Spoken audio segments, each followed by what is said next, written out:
नमस्कार मित्र, तुम्हाला माहिती आहे का आपण रोज वापरत असलेलं पॅराशूट हेअर ऑइल हे केसाचं तेल नाहीच आहे. एका छोट्याशा तांत्रिक बदलामुळे या कंपनीने सरकारचा हजारो कोटीचा टॅक्स वाचवलाय. पण हे कसं शक्य झालं? चला जाणून घेऊयात पॅराशूटच्या या मास्टर माइंड मार्केटिंग मागचं गुपित.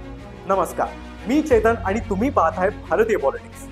तर आपल्या भारतात कॉस्मेटिक्स वस्तूंवर भरमसाठ टॅक्स असतो, पण खाद्यतेलावर मात्र तो खूपच कमी असतो.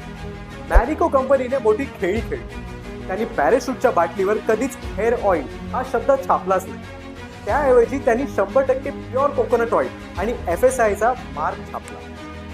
न्यायालयातही त्यांनी सिद्ध केलं की हे तेल खाण्यासाठी शुद्ध आहे. याचा परिणाम काय? हजारो कोटीची टॅक्स बचत आणि ग्राहकांना स्वस्त उत्पादन. 80च्या दशकात तेल गंजलेल्या डब्यात विकलं जायचं. जेव्हा पॅराशूटने प्लॅस्टिकची बाटली आणली तेव्हा लोकांना वाटलं उंदीरं ही बाटली कुरतडली.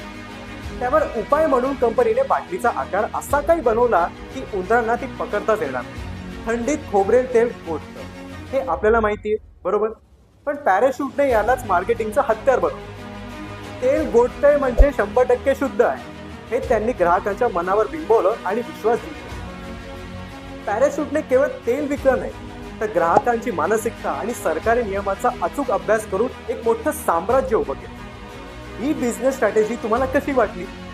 आम्हाला कमेंट्समध्ये नक्की सांगा आणि अशा थक्क करणाऱ्या बिझनेस स्टोरीजसाठी आमच्या पेजला नक्की फॉलो करा. धन्यवाद.